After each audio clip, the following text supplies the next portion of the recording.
பலப்படுத்தும் வேதவசனங்கள்.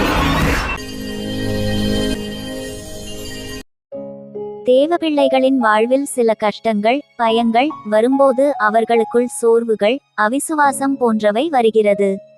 சிலர் தேவனை விட்டு பின்வாங்கி போகிற சூழ்நிலை ஏற்படுகிறது. அப்படிப்பட்ட சூழ்நிலைகளில் நம் விசுவாசத்தை அதிகரித்து நம்மை பலப்படுத்தக்கூடிய வேத வசனங்களை பார்க்கலாம்.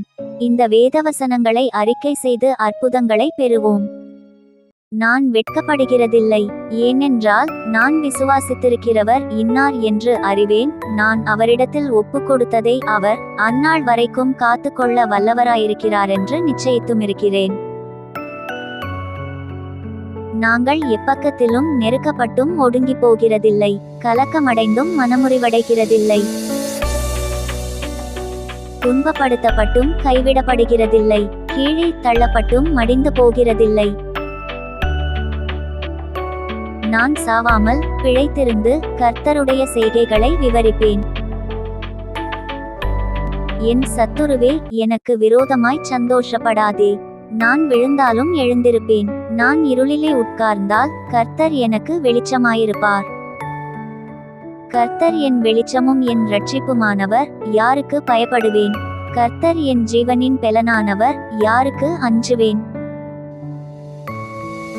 எனக்கு குறித்திருக்கிறதை அவர் நிறைவேற்றுவார். கர்த்தர் என் பட்சத்தில் இருக்கிறார், நான் பயப்படேன். மனுஷன் எனக்கு என்ன செய்வான்? கர்த்தரை எப்பொழுதும் எனக்கு முன்பாக வைத்திருக்கிறேன். அவர் என் வலது பாரிசத்தில் இருக்கிறபடியால் நான் அசைக்கப்படுவதில்லை.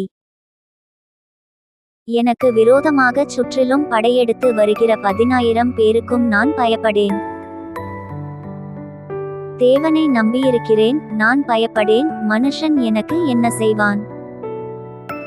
கர்த்தரோ பயங்கரமான பராக்கிரமசாலியாய் என்னோடு இருக்கிறார். ஆகையால் என்னை துன்பப்படுத்துகிறவர்கள் மேற்கொள்ளாமல் இடறுவார்கள். வேதவசனமாகிய ஆவியின் பட்டயத்தை பிடித்துக்கொண்டு ஜெயம் பெறுவோம்.